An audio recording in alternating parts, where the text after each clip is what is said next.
জবানে দুনিয়ার গল্প বেশি বেশি বেশি বেশি বেশি বেশি করবে, দুনিয়ার আলোচনা মসজিদের ভিতরে তখন বেড়ে যাবে। প্যারা নবী বললেন তখনই আল্লাহর আসমানে গজব শুরু হয়ে যাবে। নম্বর 4, সমাজে গানার বাজনা যখন প্রাচুর্য পাবে, গানার বাজনা সমাজে তখন বেড়ে যাবে। প্যারা নবী বললেন তখনই আল্লাহর আসমানে গজব শুরু হয়ে যাবে। নম্বর 5, ধনী ব্যক্তিরা তখন যাকাত দেওয়াটাকে নিজেদের জন্য তখন জুলুম অত্যাচার বলে মনে করবে, ধনী ব্যক্তিরা তখন যাকাত দেওয়াটাকে নিজেদের জন্য তখন জুলুম বোঝা বলে মনে করবে। আল্লাহ নবী বললেন তখনই আল্লাহ আসমানি গজব শুরু হবে। একটু ব্রেক মারলাম। ধ্যান এবং ধৈর্য দুটোই যদি আপনাদের থাকে, আল্লাহ যদি চান উত্তর সঠিক পাবো আমি ইনশাআল্লাহ। আমি 15 পিস বলিনি ভাইয়া, তুমি বলো কটা? আমি 15টা বলিনি, কটা বললাম একটু সাড়া দেন। শুধু 5টা, বাকি 10। থাক, ভালোবেসেই তোমার কোলে রাখছেন। আরে বলে বাকি করব? এই যে 5টা পয়েন্ট বলে ফেলেছি, আল্লাহ যদি তৌফিক দেয় টুকটুক করে যদি বলতে থাকি আর কথাগুলো জায়গায় বসে যদি আপনারা শুনতে থাকেন কিছু কম বেশি, এই 5টা পয়েন্টের উপরে 2-5 ঘন্টার ওয়াজ আছে। তাহলে আরো যে 10টা কথা রাখবো তার উপরে কথা না বাড়ালে, বক্তব্য না করলে বুঝে আসবে না কিছু। এজন্য শুরু থেকে আমি 5টা পয়েন্ট বললাম, বাকি রইল মাত্র 10, দেখা যাবে পরে।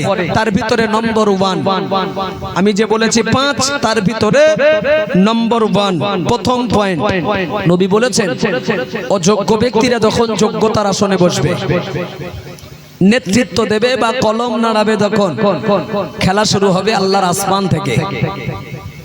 কথাটা শুনলেন তো? হ্যাঁ সাড়া শুনেছেন তো?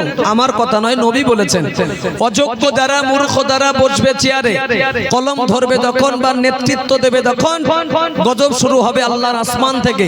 আচ্ছা, এই কথাটা শোনার পরে এলাকায় চোখটা একটু বুলান, মিথ্যা বলা লাগবে না ভাই, সত্য রেজাল্ট যেটা সেটাই একটু জোরে বলবেন। নবী পাকের এই কথার উপরে বা বাণীর উপরে সমাজে কাজ বেঁধেছে বলে মনে হয়?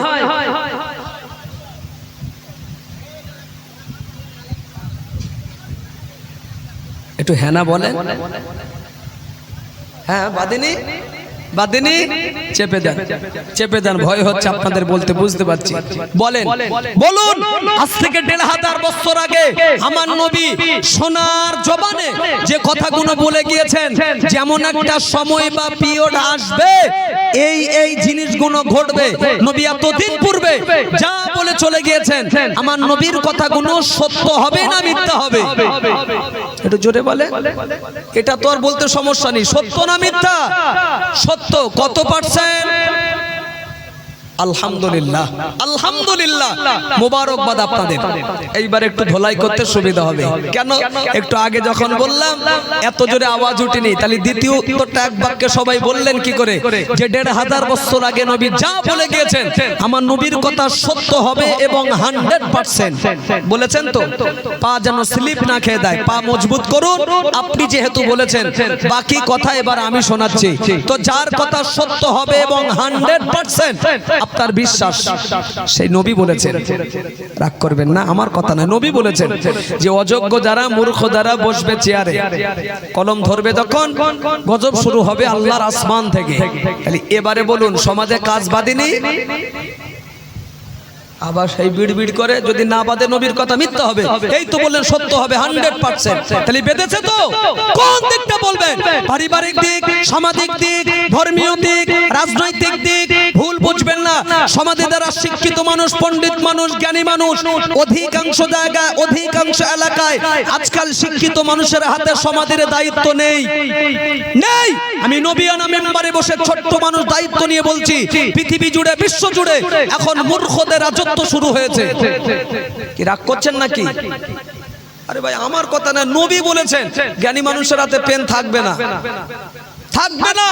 সব যখন কেড়ে দখল করবে মূর্খরা, আসমান থেকে গজব শুরু হবে। আপনাদের যদি দিলেতে আঘাত লাগে, আমি তো বলিনি নবীর কথা, আমি একটু নিজেকে ভাগীদার বানাচ্ছি। আমি শোনেন, নবী বলেছেন জেপিওড একজন মূর্খ বক্তা, অজ্ঞ বক্তা, নবিয়ানা মেম্বারে বসে যখন বক্তব্য দেবে, ওয়াজ করবে, আর কোন একজন জ্ঞানী মানুষ, বিজ্ঞ মানুষ যখন এই চটের কোনায় বসে তার বক্তব্য শ্রবণ করবে, খেলা শুরু। মুখে একবার বলেন খেলা শুরু। নবীর কথা অনুপাতে জ্ঞানী মানুষের স্থান একটু উপরে, ভুল বুঝবেন না। উপর থেকে যখন নিচে নামানো হবে আর নিচের থেকে যখন লাফিয়ে ঠেলে উপরে উঠবে, ব্যাস শুরু হয়ে যাবে খোদার মার। একটা ফতোয়া জিজ্ঞাসা করব, অনুমতি যদি দেন করব কি? চমকে যাচ্ছেন যে মাদ্রাসার চৌকাট পার হয়নি, আল্লাহ ফতোয়ার জবাব আবার কি দেবো? শোনেন, আল্লাহ যদি চায় আমি যে প্রশ্ন ছুড়বো না, প্রশ্ন শেষ জায়গায় বসে ন্যাশনাল মুফতি হয়ে আপনি ফতোয়া দিতে পারবেন ইনশাআল্লাহ। জোরে বলবেন ভাইয়া। অন্ধ ব্যক্তির হাতে যদি গাড়ির স্টারিং ধরিয়ে দেওয়া যায়, অন্ধ ব্যক্তির হাতে, এ গাড়ি রাস্তায় চলবে না খানায় পড়বে? খালে পড়বে। গাড়ি চালাতে গেলে চোখ দুটো ভালো থাকার, ঠুসঠাস করে বলবেন তারপর তো ভালো লাগে। চোখ দুটো ভালো থাকার। অন্ধ ব্যক্তি কি গাড়ি চালাবে? অন্ধ ব্যক্তি কি গাড়ি চালাবে? তুমি তো নিজে রাস্তা দেখতে পাও না, চোখে বন্ধ, তুমি যাত্রী বহন করবে কি করে? চলো, দুটো কথা আপনি মনে রাখবেন। এক, ১,৫০০ বছর আগে নবী যা বলেছে নবীর কথা সত্য হবে, 100% আপনি বলেছেন। দুই, এই মুহূর্তে ফতোয়া দিলেন অন্ধ ব্যক্তির হাতে গাড়ির স্টারিং দিলে এ গাড়ি রাস্তায় যাবে না, পড়বে খালে। দুটো কথা আপনি মনে রাখুন। বাকি ওয়াজ এবার ফুল গতিতে আমি শুরু করছি। পয়েন্ট রেখেছি কটা? বলে দুটো। তুমি ছিলে না তো ভাই, 5টা। আমি প্রথম পয়েন্টের উপরে আমি আলোচনা শুরু করছি। সেটি কি? অযোগ্য ব্যক্তিরা যখন যোগ্যতার আসনে বসবে, কলম ধরবে যখন, গজব শুরু হবে আল্লাহর আসমান থেকে। এই পয়েন্টের উপরে আমি আলোচনা শুরু করছি। শুকরিয়া আল্লাহর, আমি সাবজেক্টের উপরে কথা বলতে আমি অভ্যস্ত, ভালোবাসি। হাওড়া হুগলি শিয়ালদা করতে ভালো লাগে না জি। আল্লাহ যদি চান বন্দুকের গুলির মতো বক্তব্য যাবে ইনশাআল্লাহ, ধ্যান যদি আপনাদের থাকে। চলুন, 5টা পয়েন্ট রেখেছি। প্রথম পয়েন্টের উপরে আমি আলোচনা শুরু করছি। মদিনার খলিফা, মুসলিম জাহানের যিনি দ্বিতীয় খলিফার নাম হলো হযরত ওমর ফারুক রাদিয়াল্লাহু আনহু। যে ওমর সম্পর্কে আল্লাহ রাসূল হাদিস পাকে বহু তথ্য দিয়েছেন, বহু মর্যাদার কথা বলেছেন। তার ভিতর থেকে আমি কয়েকটা কোটেশন শুধু তুলে নিচ্ছি, বার করে নিচ্ছি যে ওমর হুজুরের মর্যাদা কত। বোঝাতে পারলাম কি? শুধু ওমর বলে নয়, প্রত্যেকটি সাহাবীর সম্পর্কে নবী কিছু না কিছু কথা বলেছেন। কার কত সম্মান, কার কত মর্যাদা, কে কত মহান ব্যক্তিত্ব নবী বলেছেন। তোমার সম্পর্কে লম্বা পরিচয় দিয়েছেন। আমি 2-4টে কোটেশন তুলছি, বোঝাচ্ছি এটাই যে ওমরের মর্যাদা কত, কত ইজ্জতওয়ালা। আর কেন বলছি একটু পরে বুঝে আসবে। আল্লাহ নবী বললেন, আল্লাহ নবী হাদিস শরীফে জানালেন, রাআইতু উমর ইয়াসিরু ফিল জান্নাহ, রাআইতু উমর ইয়াসিরু ফিল জান্নাহ। আল্লাহ নবী বললেন, ও আমার সাহাবীরা, আমি রাসূলুল্লাহ, আমি আমার নিজের চোখে দেখেছি। আমি রাসূলুল্লাহ, আমি আমার চামড়ার চোখে দেখেছি। আমার সাহাবী ওমর আল্লাহ পাকের জান্নাতের ভিতরে বিচরণ করছে। সুবহানাল্লাহ। আরেকটু জোরে হয় না? আরেকটু জোরে হয় না? আরে ভাই, আমার নবী চামড়ার চোখে দেখেছেন, নিজের চোখে। খুব হালকা দৃষ্টিতে নেবেন না, নবী দেখেছেন। ওমর হুজুর করছেন আল্লাহ জান্নাতে, বেহেশতে। নবী চোখে দেখেছেন গো, নবীর দেখাটা ভুল। জোরে বলে সত্য কত বাড়ছে? কেন? আল্লাহ নবী বললেন, ইন্নী আরা মালা তারাউনা, ইন্নী আরা মালা তারাউনা। আল্লাহ নবী বললেন, ও আমার সাহাবীরা, আমি রাসূলুল্লাহ, আমার দেখা তোমাদের দেখা যেন সমান মনে করবে না। ও সাহাবীরা, আমার দেখা তোমাদের দেখা যেন বরাবর মনে করবে না। ও সাহাবীরা, আমি রাসূল ডাইনে যতটা দেখতে পাই, আমি নবী বামেও ততটা দেখতে পাই। আমি নবী পিছনে যতটা দেখতে পাই, আমি নবীর সামনেও ততটা দেখতে পাই। আমি নবীর নিচে যতটা দেখতে পাই, আমি নবী উপরেও ততটা দেখতে পাই। সুবহানাল্লাহ। শর্টে বোঝাচ্ছে এটাই আমার নবী যেটা দেখেছেন এটা নবী যেটা দেখেছেন এটা সত্য, বেশক সত্য। কারণ নবীর দেখা আমাদের দেখা এক নয়। খোদ নবী বলেছেন যার দেখাটা সত্য 100% তিনি চোখে দেখেছেন। ওমর হুজুর গুচ্ছেন আল্লাহ জান্নাতে বেহেশতে। সুবহানাল্লাহ। আমি ওমরের পরিচয় দিচ্ছি, কত মহান ব্যক্তি। দু চারটে কোটেশন তুলছি। একদিন আল্লাহ নবীর বিবি আমাদের আম্মা জান হযরত আয়েশা সিদ্দিকা রাদিয়াল্লাহু আনহা, তো আম্মা জান আয়েশা একদিন বসে আছে হুজরা মোবারকে, ধ্যান দেবেন, নিজের ঘরে দ্বীনের দাওয়াত দিয়ে নবী ফিরেছেন, ক্লান্ত শরীর, রাতের বেলায় বাড়িতে ফিরে আম্মা জান আয়েশার উরুর উপরে, কোলের উপরে রাসূলুল্লাহ মাথা মোবারকটা রেখে আমার নবী পাক একটু আরাম করছেন, বিশ্রাম করছেন, ক্লান্ত শরীর। ঠিক ওই হালাতে আম্মা জান আয়েশা মাথাটা উঁচু করেছেন আল্লাহর আসমানের দিকে, মাথা উঁচু করেছেন। স্বামীর মাথা তথা রাসূলুল্লাহর মাথা বিবি আয়েশার কোলে। বিবি আয়েশা বসে আছে নিজের ঘরে, তবে রাতের বেলায় আম্মা জান আয়েশা মাথা উঁচু করেছে আকাশের দিকে। মাথাটা উঁচু করে দেখছেন যে আল্লাহর আসমানে অগণিত তারা দেখা যাচ্ছে, নক্ষত্র আম্মা জান আয়েশা চোখে দেখতে পাচ্ছে। আচ্ছা, সাপোজ এই স্টেজ মেম্বার জুড়ে যতটা জায়গা, এখন ধরলাম এটি আমার আপাতত নিজের ঘর, আমার ঘর এটা। এখানে রাত যা বাজে, ঘড়ির কাঁটা যা হয়েছে, যদি মনে করি যেখানে বসে আল্লাহর আসমানের দিকে আমি তাকাবো, আর তাকাবার আগেই আমার নিয়ত থাকবে এটাই যে আকাশে কটা তারা নক্ষত্র আছে আমি একবার দেখব। এই নিয়ত করে যদি এখানে বসে আকাশের দিকে তাকাই, আর তাকানোর পরপর আকাশের সমূহ তারা যদি আমি চোখে দেখতে পাই, ঘরের উপরের অংশটা কি? মুখে বলেন যাও, কি বলছেন বাবজি? ফাঁকা, ঠিক জীর্ণ, ভাঙা, নচেত আসমান পর্যন্ত আমার নজরটা গেল কি করে? একটু ভেবে দেখুন আম্মা জান আয়েশার ঘরের হালাতটা তাহলে কি? কিচ্ছু নেই। মাথাটা হ্যাট করলেন, আল্লাহ রাসূলকে লক্ষ্য করে বললেন, ইয়া রাসূলুল্লাহ, আমি আপনার বিবি আয়েশা, ঠিক এই মুহূর্তে আমার ভিতরে একটি প্রশ্ন উদয় হয়েছে, হুজুর বলবো? একটা প্রশ্ন। কি আয়েশা? হুজুর আমার জিজ্ঞাসা, আল্লাহর আসমানে যত পরিমাণ তারা, যত পরিমাণ নক্ষত্র আমি আয়েশা দেখতে পাচ্ছি, এত পরিমাণ নেকি, এত পরিমাণ সওয়াব পৃথিবীতে আল্লাহ কারণ নামায় আমলে বা নসিবে আমার আল্লাহ কি দান করেছেন? কথাটা বুঝে এসছে তো? এক কথায় আকাশের যা তারা দেখলাম, এত পরিমাণ নেকির মালিক পৃথিবীতে কেউ কি আছে? এখানে যত মুরব্বী কি যুবক যারাই আমরা কেন উপস্থিত, আল্লাহ যদি আমাদের হায়াত দেন, যদি বাঁচিয়ে রাখেন, ধরলাম 1000 বছর, 1000, আকাশে কটা তারা নক্ষত্র আছে গুণে শেষ করতে পারবেন? হবে না? আল্লাহ নবী বললেন, বিবি আয়েশা,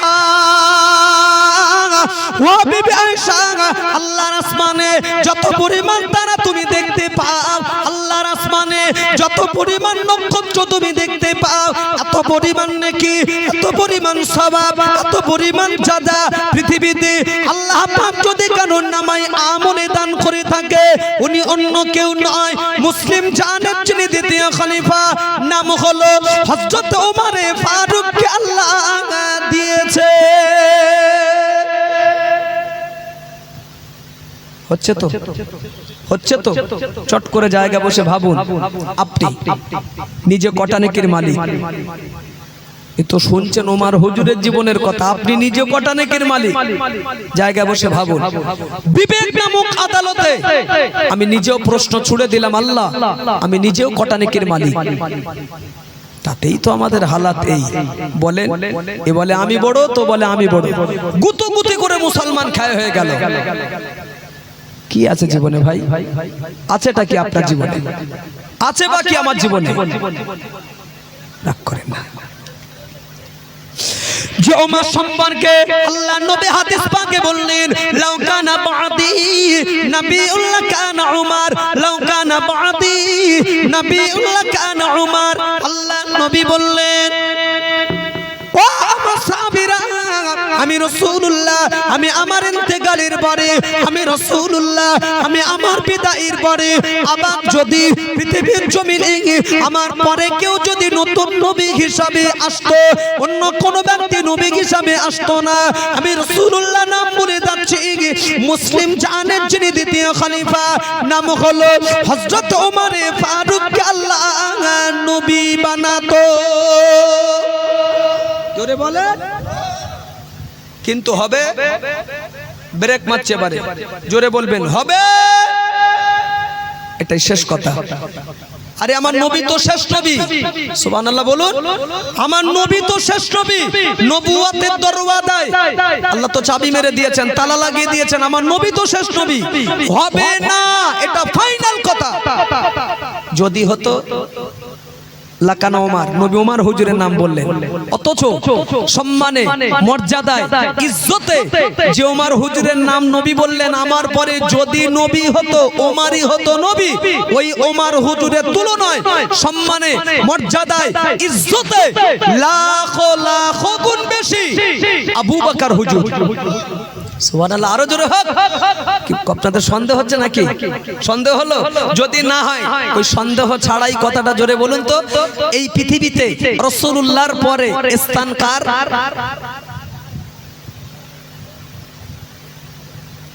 ভাবছে আমি বলেছি পৃথিবীতে রাসূলুল্লাহর পরে স্থান কার?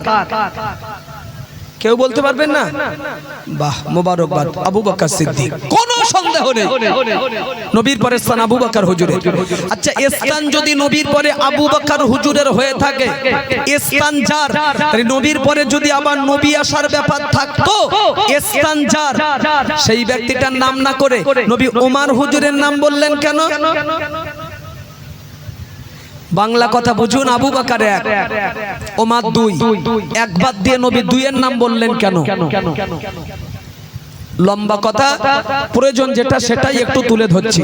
মুরব্বি মনে রাখুন, নবী হতে গেলে, নবী হতে গেলে ভিতরে যে একটা পার্টস থাকার প্রয়োজন, মেশিন থাকার প্রয়োজন, নবী হতে গেলে সেই পার্টস মেশিনটি আল্লাহ পাক আবু বকরকে নয়, ওই মেশিনটি দান করেছিলেন ওমরের ভিতরে। ব্যাস, এই ওয়াজটা আমি এখানে কবর দিয়ে দিচ্ছি, চেপে দিচ্ছি। কেন? আমি জানি একজন সাহাবীর সম্মান মর্যাদা ইজ্জত কত। টুক টুক টুক টুক করে যদি আমি বলতে থাকি, আপাতত আজকে দিনের স্টেজের যা আমার হায়াত, মানে যা সময় ফুরিয়ে যাবে। একজন সাহাবীর মর্যাদা এর পরেও বলে শেষ করা যাবে না। যে কটা কথা আমি বলেছি আর বলার প্রয়োজন মনে না করে স্টপ করে দিয়ে আপনাদের কাছে একটু জিজ্ঞাসা করছি, জোরে বলবেন, সাহাবী ওমরকে কতটা সম্মান মর্যাদা ইজ্জত আল্লাহ দিয়েছেন? লম্বা নয়, এই স্বল্প কথার ভিতর দিয়ে হলেও আপনারা বুঝে নিয়েছেন তো? হ্যাঁ না যদি বলেন তাহলে আমার সুবিধা হবে, যে হ্যাঁ লম্বা বলতে হয়নি, দু চারটে কোটেশন তুলেছেন, এতেই বুঝে নিয়েছি ওমরের সম্মান মর্যাদা ইজ্জত কত, বা কত মহান ব্যক্তি ওমর হুজুর, বুঝতে পেরেছি। আলহামদুলিল্লাহ। এইবারে বুঝুন, এতক্ষণ ওমর হুজুরের পরিচয় আমি দিচ্ছিলাম কেন? আমি খুব পাগল হয়ে যাইনি। ওয়াজ কিন্তু আমার এদিকে নয়, ওয়াজ আমার ওই দিকে। প্রথম পয়েন্ট, নবী বলেছেন অযোগ্য ব্যক্তিরা যখন যোগ্যতার আসনে বসবে, নেতৃত্ব দেবে বা কলম নাড়াবে, তখন গজব শুরু হবে আল্লাহর আসমান থেকে। ওয়াজ আমার ওই দিকে, ধ্যান দেবেন। জি, সাহাবী ওমরকে আল্লাহ পাক যে ওমর রাদিয়াল্লাহু আনহু সম্পর্কে আল্লাহ রাসূল হাদিস পাকে এত তথ্য দিলেন, এত কথা বললেন, ওই ওমর রাদিয়াল্লাহু আনহু মুসলিম জাহানের যিনি প্রথম খলিফা আবু বকর সিদ্দিক রাদিয়াল্লাহু আনহু, উনি যখন পৃথিবীর জমিন থেকে বিদায় নিলেন, ইন্তেকাল হয়ে গেলেন, মদিনার মুসলমানেরা তথা রাসূলুল্লাহর সাহাবারা সাহাবী ওমরকে লক্ষ্য করে বলেছিলেন, ভাই ওমর, আবু বকর ভাই জগতে আর বেঁচে নাই, আবু বকর জগৎ থেকে বিদায় নিয়েছে, ইন্তেকাল হয়ে গিয়েছে। আমরা শোকাহত, মর্মাহত, চিন্তায় চিন্তিত, ব্যথায় ব্যথিত। কেন? আবু বকর মদিনার রাষ্ট্রপতি, মদিনার খলিফা ছিল। বিদায় নেওয়ার পরে আমরা ভাবছি রাষ্ট্রপতির চেয়ারে কাকে বসানো যাবে, মদিনার রাষ্ট্রপতির আসন কার দখলে আনা যাবে। এই চিন্তা ভাবনা আবু বকরের ইন্তেকালের পরে আমরা সাহাবারা মাথায় নিয়ে আলোচনা সাপেক্ষেই বলছি, ভাই ওমর ওই গদিতে তোমাকেই বসতে হবে, ওই চেয়ার তোমার দখল করতে হবে, মানে মদিনার রাষ্ট্রপতি মদিনার খলিফা তোমাকেই হতে হবে। বসো, ওই চেয়ার আজ থেকে তোমার। ওমর রাদিয়াল্লাহু আনহু আবু বকরের ইন্তেকালের পরে সাহাবাদের এই প্রস্তাব শোনা মাত্রই এক চান্সে চেয়ারের দিকে তাকিয়ে নিজেকে দুর্বলতা প্রকাশ করে বলেছিলেন, জি না, মদিনার রাষ্ট্রপতি হবার, মদিনার খলিফা হবার বা ওই চেয়ারে ওই গদিতে বসার যোগ্যতা ক্ষমতা আমি ওমর আমার নেই।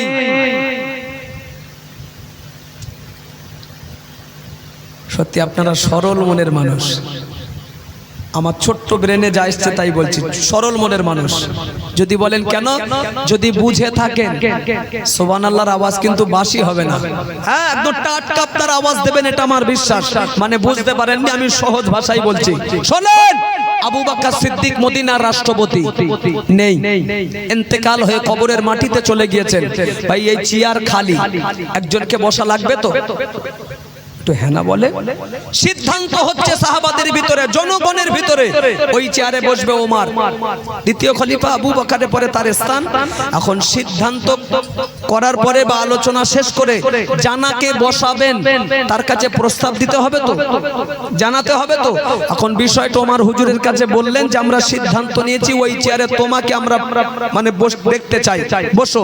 ওমর রাদিয়াল্লাহু আনহু এই কথাটা শুনে চেয়ারের দিকে তাকিয়ে এক নিজেকে দুর্বলতা প্রকাশ করে বলেছিলেন, ওই চেয়ারে ওই গদিতে বসার যোগ্যতা ক্ষমতা আমি ওমর আমার নেই। আল্লাহ, এখনো কেউ সুবহানাল্লাহ বলেনি না। মানে সত্যি আপনাদের বিশ্বাস, বিশ্বাস এটাই যে ওমর হুজুরের যোগ্যতা ছিল না। হ্যাঁ, যদি বলেন ছিল তো হুজুরের কথা বললেন কেন? আল্লাহ সাক্ষী, একটাই চিন্তা মাথায় নিয়ে চেয়ারে বসলে না জানি চেয়ারের দায়িত্ব কত, বসবো না। ধরলাম আপাতত আজকে দিনে বিন্দু পরিমাণ আমার মুড নেই ওয়াজ করার, বিন্দু পরিমাণ ইচ্ছা নেই। আচ্ছা, এসে যখন পড়েছি জোর করে এখানে বসিয়ে মাইকটা সামনে দিয়ে যদি বলে যে আপনি বলছেন ইচ্ছা নেই, শোর মরি মানে শরীর মন কিচ্ছু টানে না, তা এসে যখন পড়েছেন একটু হলেও আপনাকে ওয়াজ করে তারপর যেতে হবে। আচ্ছা, বিন্দু পরিমাণ আমার ইচ্ছা যদি নাও থাকে ওয়াজ করার, যিনি আমাকে এনে এখানে জোর করে বসিয়ে মাইকটা দিয়ে চলে যাবেন, তার সম্মান রাখতে গিয়ে চেষ্টা তো একটু করবো। হ্যাঁ না বলবেন তো? করবো না? যদি না করি তার সম্মান থাকবে না। ওমর হুজুর স্টারিং ধরবে না ভাই, না, ড্রাইভার কিছুতে হতে রাজি নয়। কিন্তু পরের কথাটা বলছি, জনগণ ছেড়ে দেননি কেন? আরে ওমরের মতো ব্যক্তি যদি ওই স্টারিং না ধরে, ধরার মতো তার ব্যক্তি নেই। কার যোগ্যতা ক্ষমতা আছে? দ্বিতীয় খলিফা উনি, জনগণ ছেড়ে দেননি। শোনেন, পেশাব দিয়ে জোরের উপরে ওমর হুজুরকে বসিয়েছে মদিনার রাষ্ট্রপতির আসনে। সুবহানাল্লাহ বলবেন না? আমি বলেছি আপাতত আজকে দিনে ওয়াজ করার ইচ্ছা নেই, কিন্তু জনগণ যদি জোর করে বসায় সম্মান রাখতে গিয়ে চেষ্টা, অন্তত হুজুর গাড়ির স্টারিং ধরবে না, কিছুতেই না, কিন্তু জনগণ ছেড়ে দেননি। জোর করে ড্রাইভারের সিটে আসনে ওমর হুজুরকে বসিয়ে গাড়ি হাতে স্টারিং তুলে দিয়ে বলছে, ওমর এ গাড়ির ড্রাইভার আজ থেকে তুমি, আর গাড়ি তোমার চালাতে হবে। সুবহানাল্লাহ বলুন। তাহলে হুজুরের ইচ্ছা নেই ড্রাইভার হবার, কিন্তু জনগণ যখন জোর করে হাতে স্টারিং দিয়েছেন, ড্রাইভারের সিটে বসিয়েছেন, কি গো, জনগণের সম্মান রাখতে গিয়ে চেষ্টা তো একটু করতে হবে। একটু হ্যাঁ না বলে। আল্লাহ সাক্ষী, রাগ করবেন না। ওমর হুজুরের যোগ্যতা যদি না থাকে, আমি বারবার বলছি, ওই চেয়ারে বসবে কে? আবু বকরের ইন্তেকালের পরে ওমর হুজুরকে ওই চেয়ার ধরে টানতে লাগেনি, হয়নি। জনগণ আগিয়ে দিচ্ছে এই চেয়ার তোমার, নাও। এখন হুজুরের সামনে যত চেয়ার যাচ্ছে হুজুর পিছিয়ে, হুজুর চেয়ারে বসবো না, কেন চেয়ারে বসলে কি যে জ্বালা, আমি না ভাবলেও আপনি না ভাবলেও একটু হলে ওমর হুজুর ভেবেছে। রাগ করবেন না। আর আমরা তো সব ধান দায় ঘুরতেছি ভাই, ধান দায়। আমাদেরকে দেখুন কলে কৌশলে একবার শুধু আমার বসা, হাই দেখেন হাসছে, একবার শুধু বসে যাই চেয়ারে, তারপরে চেয়ার ভাঙবে কি চেয়ারের ঠ্যাং ভাঙবে চিন্তা পরে, বসতে আগে দে না। ওমর হুজুর এই কাজ করতে লাগেনি, জনগণ আগে দিচ্ছে চেয়ার তোমার। যত চেয়ার সামনে যাচ্ছে হুজুর পিছিয়ে ব্রেক মারছে। কেন? চেয়ারে বসলে কি যে জ্বালা, ওমর হুজুর ভেবেছেন। আমার এত বক্তব্য এদিকে আসার কারণ, নবী বলেছেন অযোগ্য ব্যক্তিরা যখন যোগ্যতার আসনে বসবে, নেতৃত্ব দেবে বা কলম নাড়াবে, তখন গজব শুরু হবে আল্লাহর আসমান থেকে। আপাতত তো হুজুর গাড়ির স্টারিং ধরেছেন, তাই না? জনগণ জোর করে হাতে স্টারিং দিয়েছেন, তাহলে জনগণের সম্মান রাখতে গিয়ে গাড়ি একটু হলেও চালাতে হবে তো হবে। ফতোয়া দিয়েছিলেন মনে পড়ে, আপনারাই বলেছিলেন অন্ধ ব্যক্তির হাতে গাড়ির স্টারিং দিলে এ গাড়ি রাস্তায় যাবে না, পড়বে খালে। তো হুজুর গাড়ির স্টারিং ধরেছে, স্টার্ট দেবেন, পিকআপ টানবেন, এবারে একদম ফুল গতি তোমার হুজুর গাড়ি চালাবে জনগণের সম্মান রাখতে গিয়ে।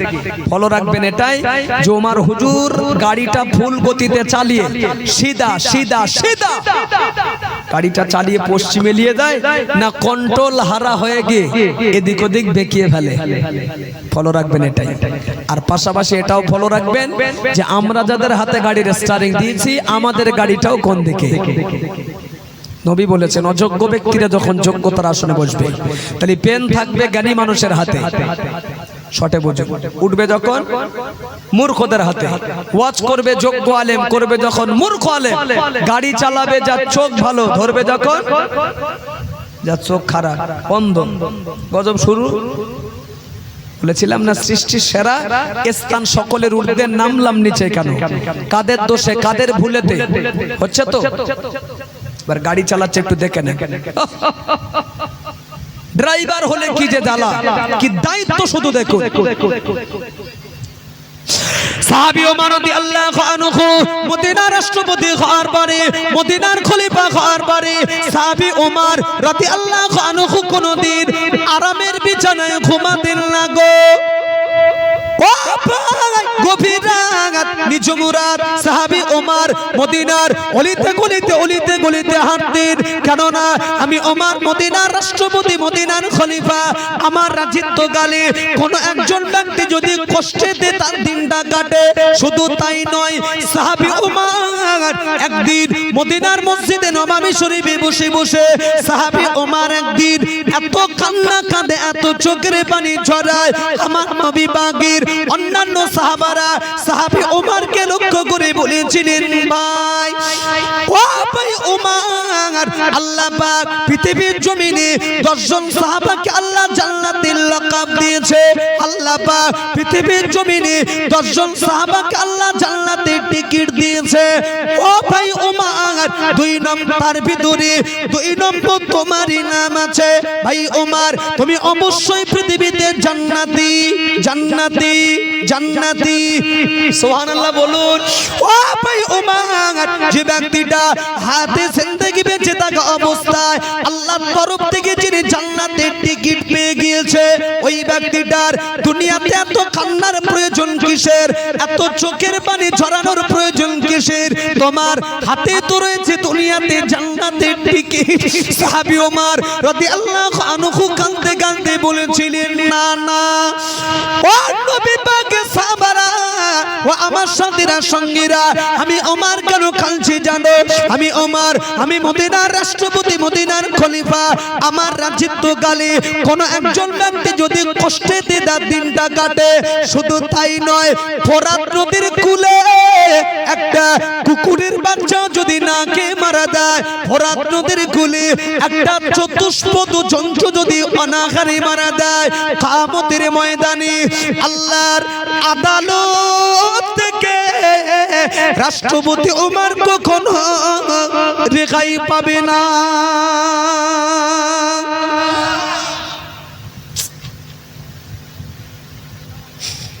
একটা কথা জোরে বলবেন।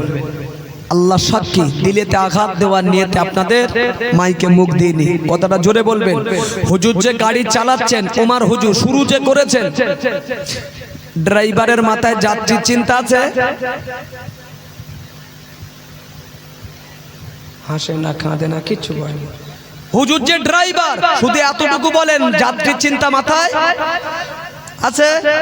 না থাকবে যখন খোদার গজব আসবে। আর নেই বলবেন কি করে?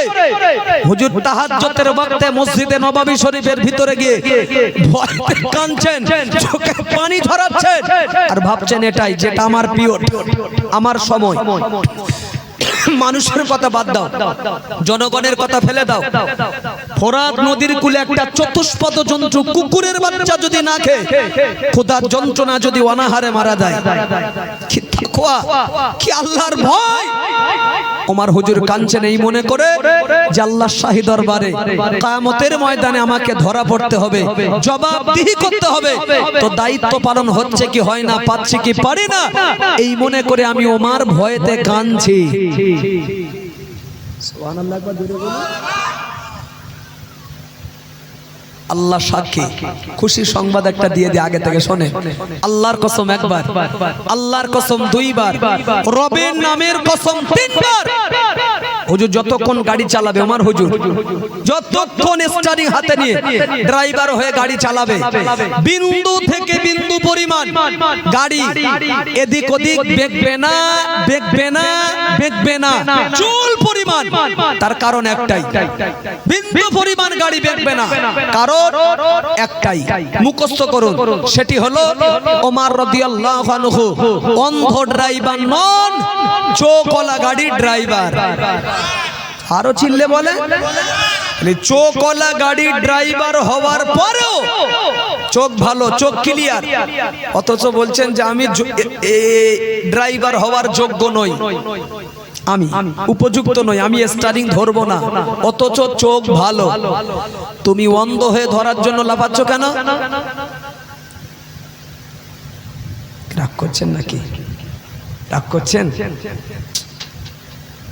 চলো শোনাতে পারি, সময় তো শর্ট, শোনেন। আল্লাহ যদি চায় কোটেশন তুলে টুকটুক করে শোনাতে পারি। যতদিন আরামের রাষ্ট্রপতির গদিতে হুজুর ছিলেন না চেয়ারে, আরামের ঘুম কি তিনি জানতেন না? সুবহানাল্লাহ বলেন। কোনদিন নয়, তাহাজ্জুদের ওয়াক্তে মদিনার গলিতে গলিতে হুজুর হাঁটতেন, প্রত্যেক দিন, প্রতিনিয়ত তাহাজ্জুদের ওয়াক্ত মানে গভীর রাত, মদিনার গলিতে গলিতে হাঁটতেন। কেন? হুজুরের উদ্দেশ্য একটাই, কার কি হালাত, সুবহানাল্লাহ, কে কোন সমস্যায়, কে কোন মুসিবতে, দেখার পরে রাষ্ট্রপতির ইতিহাস শোনাচ্ছি। রাস্তায় নেমে যেতে একা, কোনো বডিগার্ড নেই, কোনো বডিগার্ড নেই, পুলিশ প্রশাসন নেই, দেহরক্ষী নেই, কোনো পাহারাদার নেই, কেউ নেই। রাষ্ট্রপতি বলো একা, রাতের আধারে জনগণের হালাতটা দেখতেন, ঘুরে ঘুরে খবর নিতেন। একটা কথা জোরে বলবেন, রাষ্ট্রপতির ভয় টয় লাগে না? চমক ভাবে বুঝছে। এই দেখো, আমার ভারতের একটা রাষ্ট্রপতি আছে, আমার দেশে পাওয়ার কি খুব কম? যথেষ্ট পাওয়ার, 24টা ঘন্টা তার গার্ড চতুর্দিকে। সেই রাষ্ট্রপতির ইতিহাস শোনাচ্ছি, যিনি দিনে নয় রাতের আধারে ঘুরতেন মদিনার অলিতে গলিতে জনগণের হালাতটা দেখার জন্য। বডিগার্ড নেই, পুলিশ প্রশাসন নেই, দেহরক্ষী নেই, পাহারাদার নেই, একা ঘুরতেন। আমার জিজ্ঞাসা শুধু এটাই, উনি যে একা ঘুরছে, রাষ্ট্রপতি তো, ভয় টয় লাগে না? বলছেন না, ভাইও বলছেন না, ঠিক বলেছেন। সুবহানাল্লাহ, একবার জোরে বলে। ভয় লাগবে কেন? জোরে বলুন। সাথে আছে কে? হয়নি, আরো জোরে। হয়নি, আরো জোরে। সবাই বলুন, সাথে কে? আরে আল্লাহ যার সাথে থাকবে তার কোনো বডিগার্ড, পাহারাদার কিছু দরকার নেই, আল্লাহই তো যথেষ্ট সাথে। আচ্ছা, সে আল্লাহ এখন আপনার সাথে নেই? আরো জোরে বলতে হবে। সবার সাথে সে আল্লাহ, আমার সাথেও। তাহলে এবার একটা কথা বলবো, রাগ করবেন না তো? শোনেন, ওমর হুজুরের সাথে আল্লাহ ছিলেন, বডিগার্ড লাগেনি, আল্লাহই যথেষ্ট। সে আল্লাহ এখন আমার সাথে, আপনার সাথে বিরাজমান। তাই যদি হয়, আমি এত বড় নেতা, আমি দিনের বেলা রাস্তা চলতে গেলে 6-8টা গার্ড লাগে, পাগল কোথাকার। রাতের কথা বলে দিনের বেলায় ভাবি, কষ্ট নেবেন না, ভাবি এটাই। হাসবো না কাঁদবো যদি বলেন কেন? আরে তুমি জনগণের কাজ করবে, মানব কল্যাণে পড়ে থাকবে, তোমার আবার বডিগার্ড কিসের? রাগ করছে, পাহারাদার কিসের? তুমি তো যেখানেই যাবে সেখানকার মানুষ তোমার পাহারাদার হয়ে যাবে। জনকল্যাণে যারা পড়ে থাকে তাদের কোনো বডিগার্ড? বোকা কথা। মানে আমি জানি এমন ধনা ধনে রেখে যে রাস্তা যদি একাবার হই, আমার খবর আছে। কদমে হাত রেখে ক্ষমা চাচ্ছি, সত্য কথাটাই বললাম। চলো একদিন হাঁটছে, স্টারিং ধরলে কি যে জ্বালা। তাহাজ্জুদের ওয়াক্তে হুজুর হাঁটছেন, হাঁটতে হাঁটতে ওমর হুজুরের কানে দুটো শিশু বাচ্চার কান্নার আওয়াজ যেন ভেসে আসে। মাসুম বাচ্চা, করুণ সুরের একটা কান্নার আওয়াজ হুজুর পাচ্ছেন। দাঁড়িয়ে গেলেন, এত রাত্রে আমার পিরিয়ডে বাচ্চাদের কান্নার আওয়াজ কেন? যার পিরিয়ডে কুকুরের দায়িত্ব পালন হচ্ছে কি হয় না, এই চিন্তায় ভয়েতে যিনি কাঁদে, সে নিজ কানে যদি মাসুম বাচ্চাদের কান্নার আওয়াজ পান গভীর রাতে, হুজুর সুস্থ আছে বলে মনে হচ্ছে? কলিজা ফেটে যাচ্ছে, আমার পিরিয়ডে মাসুম বাচ্চাদের কান্নার আওয়াজ আসছে কেন? সাহাবী ওমর রাদিয়াল্লাহু আনহু টুক টুক টুক টুক টুক টুক টুক টুক করে ওই ব্যক্তিটার ঘরের দরজার কাছাকাছি গিয়ে সাহাবী ওমর রাদিয়াল্লাহু আনহু সালাম দিলেন, আসসালামু আলাইকুম ইয়া আহলাল বাইত। ঘরের দরজা খুলে গেল। সাহাবী ওমর রাদিয়াল্লাহু আনহু লক্ষ্য করে দেখলেন ঘরের দরজা যেই না খোলা, ওই ঘরের ভিতরে ঘরের এক কিনার আগায় দুটো মাসুম সন্তান দাঁড়িয়ে দাঁড়িয়ে দাঁড়িয়ে দাঁড়িয়ে কাঁদে। অঝরনায় তারা চোখের পানি ফেলে। সাহাবী ওমর তিনি আরো লক্ষ্য করে দেখছে একই ঘরের ভিতরে ঘরের আরেক কিনারায় একজন মহিলা উনানের উপরে একটা হাড়ি তুলে দিয়ে ওই হাড়ির ভিতরে কি একটা জিনিস দিয়ে নাড়াচাড়া নাড়াচাড়া নাড়াচাড়া দিচ্ছে, রান্না বান্না করছে। সাহাবী ওমর রাদিয়াল্লাহু আনহু জিজ্ঞাসা করেছিলেন, মা ও মা মদিনার রমণী, ও মা মদিনার মহিলা, বলো না মা এই গভীর রজনীতে তোমার বাড়িতে কেন কান্নার আওয়াজ পাওয়া যায়? মদিনার রমণী বললেন, আপনি কি, আপনাকে তো চিনি না জানি না। সাহাবী ওমর বললেন, আমার সম্পর্কে তোমার পরিচয় নেওয়া লাগবে না।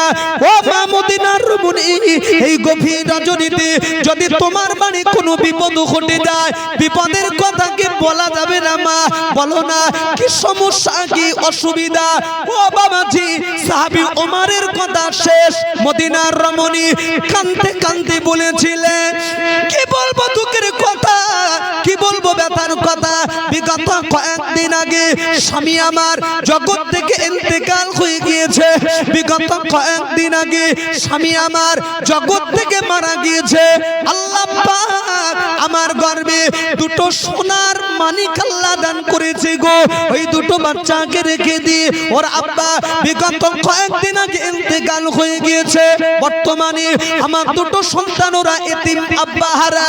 আমি মহিলা, বর্তমানে আমি বিধবা স্বামী হারা। স্বামী ইন্তেকালের পরে আমার দুটো সন্তান ওরা ক্ষুধার যন্ত্রণা আর সহ্য করতে পারে না। আমি ওদের জনম দুঃখিনী মা। ওরা আমার কাছে দুবেলা দুমুঠো দুটো আহারের জন্য দাবি করে, দুটো খাবারের জন্য প্রস্তাব রাখে। আমি ওদের জনম দুঃখিনী মা।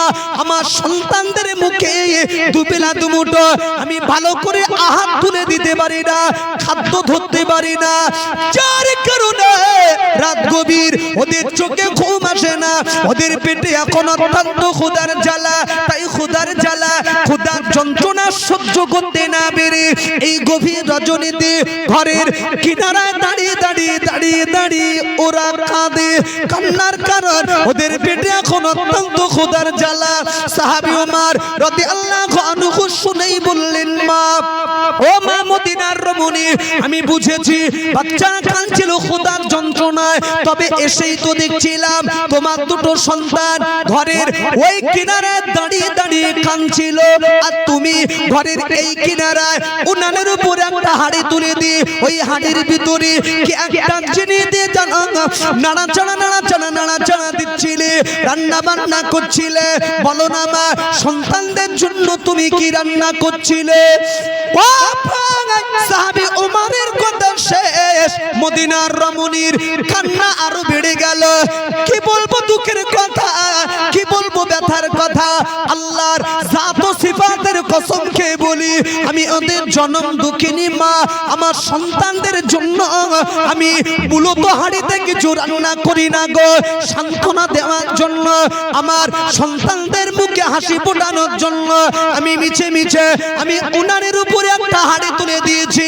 ওই হাঁড়ির ভিতরে বড় একটা পাথর আর অল্প কিছু পানি দিয়ে আমি ওদের জনম দুঃখিনী মা, আমি হাঁড়ির ভিতরে আমি নাড়াচাড়া দিচ্ছি, আওয়াজ করছি। আমার সন্তান দুটি ভাববে আমাদের পেটে ক্ষুধা লেগেছে বলে মা আমাদের জন্য বুঝি রান্না করছে, রান্না হয়ে গেলেই বুঝি আমাদের খেতে দেবে।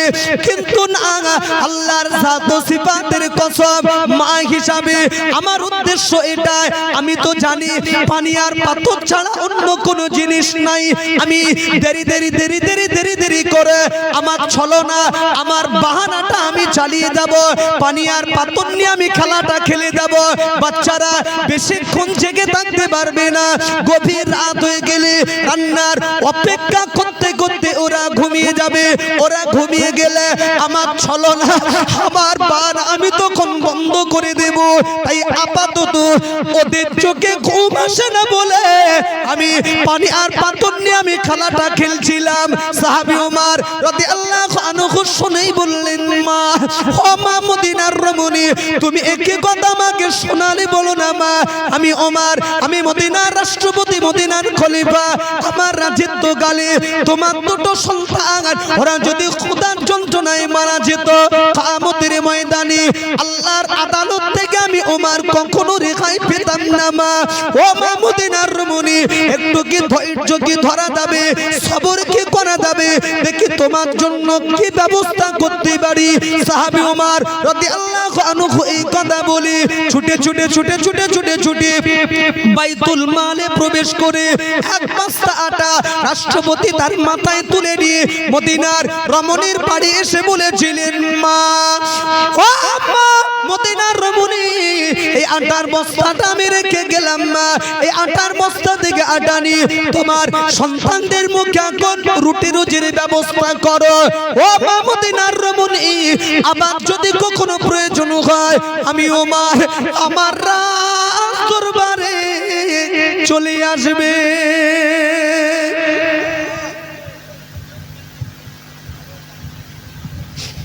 একটা কথা জোরে বলে, গাড়ি সিধা যাচ্ছে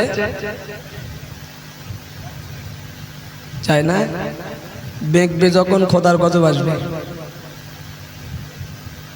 হাতে স্টারিং নিয়ে কোনো ড্রাইভার সিধা না চালিয়ে যদি শুধু কাত মারে, খেলা শুরু, আসমান থেকে খেলা শুরু।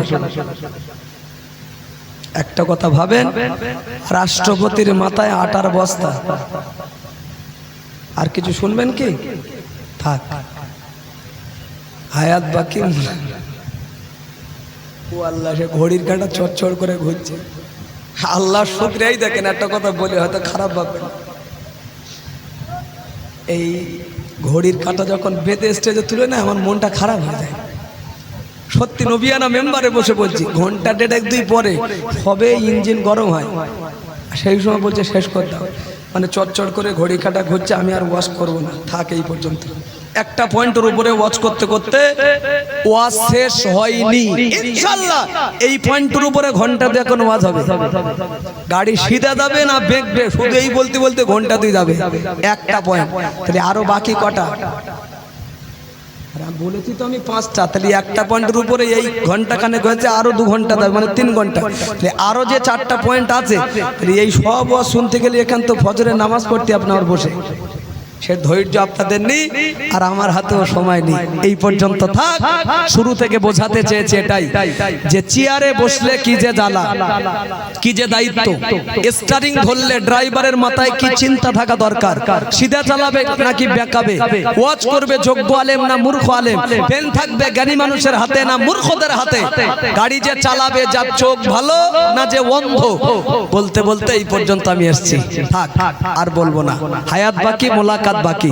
শোনেন, আপনাদের এই গ্রামের যে মাহফিলটা হচ্ছে, এটি শুনলাম অনেক বছর বন্ধ ছিল, তাই কি? কত বছর? আল্লাহ, 15 বছর বন্ধ ছিল। 2026 সালে এসে আবার পুনরায় নতুন আকারের রূপ দিয়ে যে নবীর শানে আয়োজিত মাহফিলটা আপনারা কায়েম করেছেন, মুরব্বিদের সব রেসানির উদ্দেশ্যে একটা কলিজা থেকে কথা বলে যান। মরে যদি যাই কথাটা আল্লাহ শুনবেন। আজকের এই মাহফিলটা হয়েছে, আপনারা খুশি তো? হাত তোলেন দেখি, তোলেন। খুশি তো? রাখেন, আল্লাহ কবুল করুন। সত্যি ভালো লাগলো। আচ্ছা, এই মাহফিল 26 হয়েছে, আপনারা খুশি? 2027 সাল পড়লে এই মাহফিলটা আর একবার হবে না? 15 বছর যেমন বন্ধ ছিল, আবার একটু কাটি মেরে 26 সালে 27 সাল থেকে আবার 20 বছর বন্ধ থাকবে। আবার সেই 45, 46, 47 সালে গিয়ে আবার আমাদের নাতিপুতি বাচ্চারা যে করবে, এইটার পক্ষে নাকি এটা সবসময় জারি থাকবে? কোনটা বলছেন জি? থাকবে ইনশাআল্লাহ। তোলেন, একটা হাত তুলতে হবে না। শোনেন, মরে যদি কবরে যাই 27 সালে হবে, মুখে যে বলছি আল্লাহ যদি কবুল করে হবে 27 সালে, আর যদি হয় তা বেঁচে থাকলে দেখতে পাবো তো? হ্যাঁ না বলবেন তো? আর যদি মরে কবর পটল তুলে কবরে চলে যায় 1 বছরের ভিতরে, দেখা হবে কি? সে তো কবরে থাকবো, তা দেখবো কি করে? এক কাজ করে, মরে যদি কবরে চলে যায় 1 বছরের ভিতরে, তা শুধু এতটুকু কবরে গিয়ে বলবেন আল্লাহ যে গ্রামের মাহফিলটা বন্ধ ছিল 15 বছর, তো সেই মাহফিলটা পুনরায় শুরু করেছেন গ্রামবাসীর সহযোগিতায়, যুবকদের অক্লান্ত পরিশ্রমে। তো জিজ্ঞাসা করেছিল সেই হোমরা থেকে একটা মাওলানা এসে যে গ্রামের মাহফিলটা 27 সাল নয়, কিয়ামত পর্যন্ত হওয়া দরকার আছে না নেই? আল্লাহ গো, আমি মরে কবরে চলে এসেছি, কিন্তু মজলিসে বসে নবীর মাহফিলে বসে আমি হাত দুটো তুলে সাক্ষী দিয়ে এসেছি আল্লাহ যে নবীর জন্য মাহফিল 27 বলে নয়, কিয়ামত পর্যন্ত হোক, আমি থাকি না থাকি, চোখে দেখি না দেখি, গ্রামের মাহফিলটা যেন জারি থাকে। আল্লাহ তো ওই দুটো হাত দেখে কবরে আমাদের রেহাই করে দিতে পারে। বলুন ইনশাআল্লাহ। দুটো হাত তোলেন দেখি, সাক্ষী হচ্ছে, এটা সাক্ষীর হাত। হাই দেখ না, অনেকে হাত তোলে না, সবাই দুটো করে একবার নাড়া দেন, তাকবীর দেন। আল্লাহ সাক্ষীর হাত হচ্ছে, এটা আল্লাহ রেহাই করে দেবে ইনশাআল্লাহ, নবীর খাতিরে আল্লাহ মাফ করে দিতে পারে। তোলেন না, লজ্জার কি আছে? নারায়ে তাকবীর, জোরে দেন নারায়ে তাকবীর। হয়নি, জোরে দেন নারায়ে তাকবীর, নারায়ে তাকবীর। ডাকে, দেহের শক্তিকার, চিল্লে বলেন দেহের শক্তিকার। কত বলে না তো? এই দেহের শক্তি এটা কার? আল্লাহর। খেয়েছে আমরা, শক্তি দিয়েছেন আল্লাহ। যদি শক্তি দিয়ে থাকে, আল্লাহর দেওয়া শক্তি নিয়ে আল্লাহর নাম একবার জোরে নেবেন। শক্তি আল্লাহর, নাম যেটি নেবো সেটি আল্লাহর, আর ফাঁকি দেবেন না। একদম ঝাঁকারি একটা আওয়াজ দেন, নারায়ে তাকবীর। এই শক্তি, এই শক্তি আমার বিশ্বাস আপনাদের গ্রামে যে মা বোনেরা আছে না, বাড়ির বউরা যারা আছে, টেনে এনে এখানে বসে এই প্যান্ডেলের পাশে আর একটা প্যান্ডেল করে যদি বলা যায় যে এই তাকবীরটা মহিলাদের দিতে, আমার বিশ্বাস